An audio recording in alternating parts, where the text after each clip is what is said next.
अस्सलाम वालेकुम एवरीवन। उम्मीद है कि आप सब खैरियत से होंगे। मैं हूं आपकी दोस्त और ये है हमारा द एक्सपेट्स डायरी का व्लॉग 2। पिछले व्लॉग में हमने थोड़ी सी बातें की थी।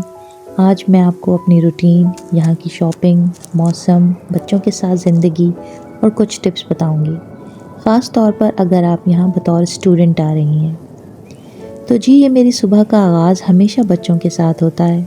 बच्चे स्कूल जाते हैं तो मेरे पास थोड़ा वक्त होता है, पढ़ाई का, घर के कामों का। यहाँ की ज़िंदगी पाकिस्तान जैसी तेज़ नहीं है, बहुत पुरसुकून है। हर चीज़ अपने वक्त पर होती है। मेरा दिन भी बच्चों के उठने से शुरू होकर उनको स्कूल भेजकर फिर अपनी पढ़ाई और फिर उनकी छुट्टी पर ख़त्म होता है। शाम में फैमिली टाइम स्पेंड करते हैं। बात करते हैं यहाँ के मौसम की। अक्सर लोग कहते हैं कि यूके का मौसम बहुत डिप्रेसिंग होता है क्योंकि बारिश बहुत होती है और धूप कम निकलती है। ये सच है कि यहाँ बारिश ज़्यादा होती है और सर्दियाँ लंबी होती हैं। गर्मियाँ बहुत मुख्तसर होती हैं और इतनी तेज़ नहीं होती। तो अपने साथ गर्म कपड़े ज़रूर लाएं। जैकेट्स, स्वेटर्स, गर्म मोज़े और बारिश से बचने के लिए वाटरप्रूफ कोट बहुत ज़रूरी है। छतरी तो आपके पर्स का मुस्तकिल हिस्सा होनी चाहिए। हाँ, जब धूप निकलती है तो यहाँ का मौसम जन्नत लगता है। हर कोई बाहर निकल आता है और पार्क में भर जाते हैं। मुझे यहाँ आए हुए कुछ दिन गुज़र गए हैं, तकरीबन आप कह दें कि कुछ महीने गुज़र गए हैं। तो मुझे यह एहसास हुआ कि कुछ चीज़ें ऐसी हैं जो हमें अपने पाकिस्तान से ही लेके आनी चाहिए। अब चाहे आप उसको फाइनेंशियली एस्टिमेट कर लें या आप उसको ज़रूरत के तहत कर लें, ऐसी चीज़ें जो आपको पाकिस्तान से अपने साथ ज़रूर लानी चाहिए, उनमें अपने ज़रूरी आपके डॉक्यूमेंट्स, ये तो सबसे अहम है। मेडिसिन्स जो आपकी और आपके बच्चों की, जो आपको वहाँ आराम से नहीं मिलेंगी, डॉक्टर्स के प्रिस्क्रिप्शन के साथ लेकर आइएगा।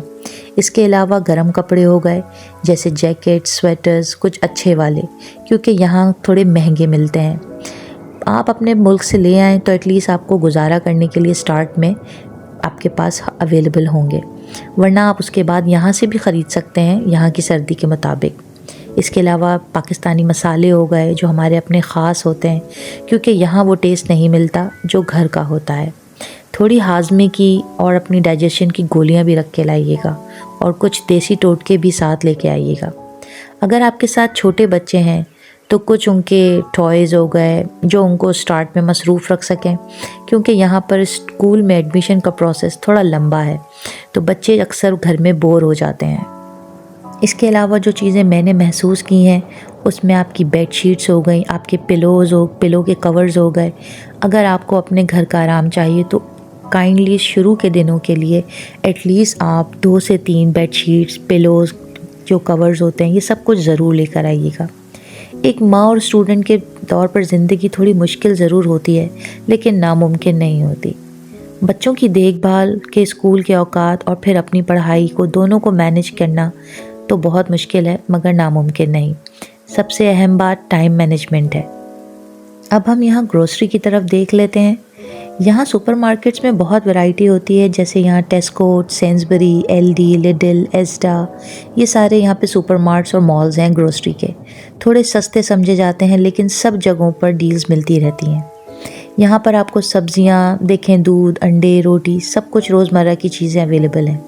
पाकिस्तानी स्टोर्स भी मिल जाते हैं जहाँ पे एशियन और हमारी अपनी साउथ एशियन टाइप की चीज़ें, आपको सब कुछ अवेलेबल होगा, जहाँ से आपको दालें, चावल, मसाले और हलाल गोश्त आराम से मिल जाता है।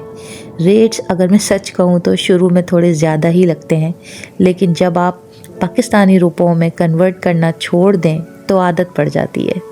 पाकिस्तान के निस्बत बहुत सी चीज़ें महंगी हैं, ख़ास तौर पर फ्रेश वेजिटेबल्स, फ्रूट्स, लेकिन यहाँ कुछ चीज़ें सस्ती भी मिल जाती हैं डील्स में। हमेशा मुख्तलिफ स्टोर्स चेक करते रहें और ऑफ़र्स पे नज़र रखें। शुरू में आपको महसूस होगा कि यूके बहुत महंगा है, क्योंकि हमारी करेंसी में और इनकी करेंसी में बहुत डिफरेंस है, मगर आहिस्ता आहिस्ता आपको आदत पड़ जाएगी। एक दफ़ा जब आपकी जॉब्स वगैरह सेटल डाउन हो जाएंगी तो आप भी को भी कन्वर्ट किए बगैर आदत हो जाएगी। यहाँ पर जो सबसे चीज़ ज़रूरी है आने के बाद, उसके लिए ज़रूरी है कि आप अपनी कुछ ज़रूरी बेसिक चीज़ें लेकर आएँ पाकिस्तान से, अगर आपके पास लगेज में स्पेस है। बजाय कि आप ज़्यादा अपने कपड़े रख के लेकर आएँ, उससे बेहतर ये है कि आप कुछ गर्म कपड़े, जैसे आपके ट्राउज़र्स हो गए, आपके टी-शर्ट्स हो गए, आपके वार्मर्स हो गए, आपके थर्मल्स हो गए, जो आप बच्चों के लिए और अपने लिए, आपके सॉक्स हो गए, इन सब चीज़ों की बहुत ज़रूरत है। इसके अलावा कुछ फैमिली के लिए प्लेट्स हो गई, स्पून्स हो गए, कुछ आप इस तरह की चीज़ें भी रख के लेकर आएँ अगर आपके पास स्पेस है।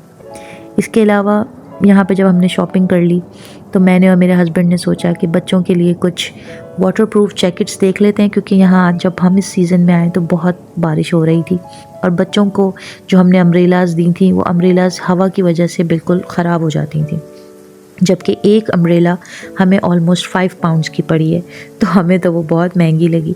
हमने कहा इनके लिए रेन कोट्स ही बेहतर रहेंगे और इनके स्कूल में भी अलाउ है। लेकिन जब हम इस मार्केट में गए, हम इस मॉल में फ़र्स्ट टाइम गए थे, तो हमने चेक किया तो हमें प्राइस जो है वो कंपैरेटिवली थोड़े यहाँ एक्सपेंसिव लगे, तो हम बाहर आ गए और हमने कहा कि हम फिर किसी और जगह को एक्सप्लोर करेंगे। वो इंशाल्लाह मैं आपको नेक्स्ट वीडियो में बताऊंगी। प्लान वैसे हमारा नेक्स्ट जो था वो प्राइमार्क का है, तो अब देखते हैं कि वहाँ क्या मिलता है।